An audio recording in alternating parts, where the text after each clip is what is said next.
Nobody is slowing down this offense, flatly. This was rain intermittent. They had no left tackle. They didn't have their best wide receiver. They didn't have their starting running back. And you look down, and it's the beginning of the fourth quarter against maybe the best defense in the AFC other than New England. And you're like, oh, they're up 30-13. The Jags game, it's like, oh, turns out to be a great defense. You look down, beginning of the fourth quarter, oh, it's 37-13.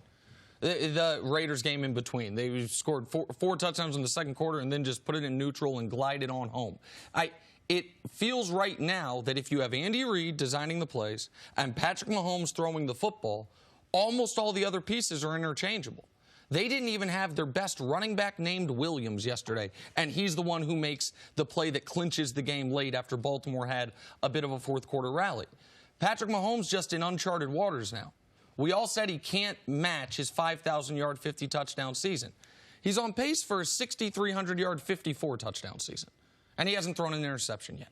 So Chiefs offense against Jacksonville and Baltimore, two of the best defenses in football, has been exceptional.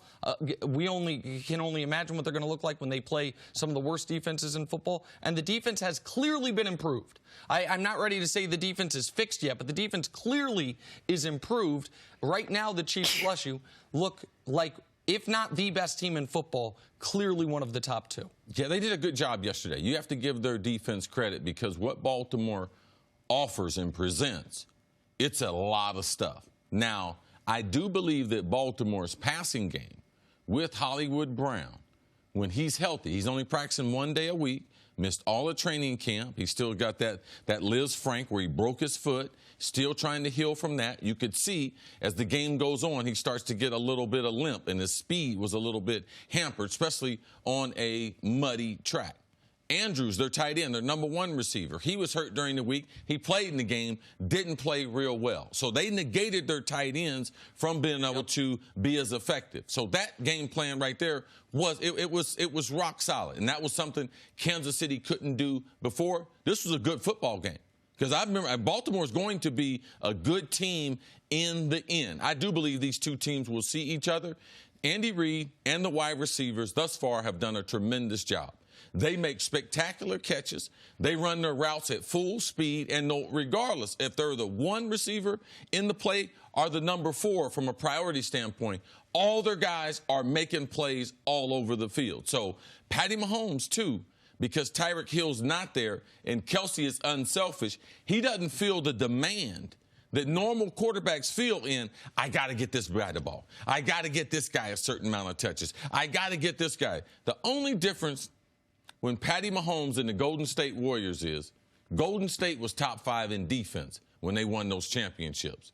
In Kansas City, what kind of defense are they going to have? Because Patty Mahomes, Steph Curry, and what they were doing are the only things that I see. But the only thing that can stop them is that defense. Can that defense hold up if they have to go on the road and they face against teams that have more competent wide receiving core than what Baltimore has, a pretty unproven group? So Lamar Jackson yesterday, he looked human for the first time this season. If you're Lamar Jackson, what do you take away from that game? Well, I think Lamar, he struggled in a place throwing the ball that he struggled last year throwing the ball. And I think if you're for Lamar, Chris's point that the options he's been most dynamic with all year, Hollywood Brown did not look like the player he had the first couple weeks. And Mark Andrews, who has been dynamic for them, was a game-time decision.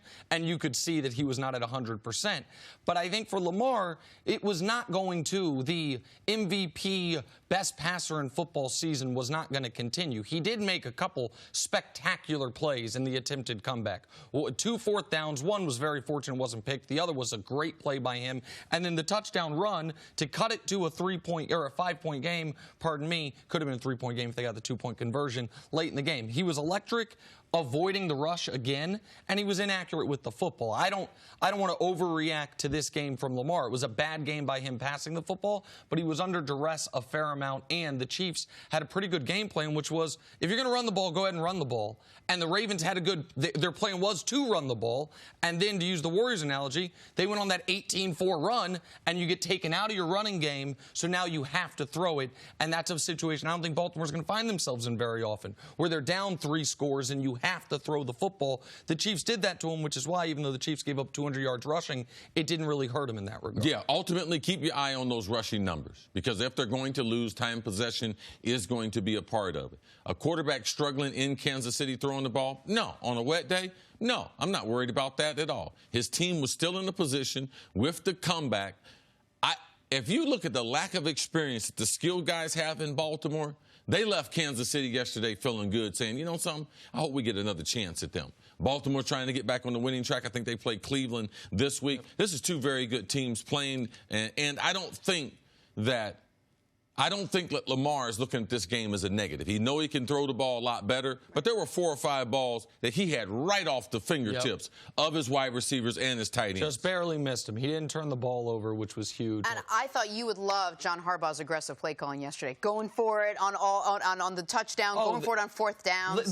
The Ravens had a very interesting, I think, philosophy. Forget the 2-point conversions, which I think everyone should do the way they did it in those spots.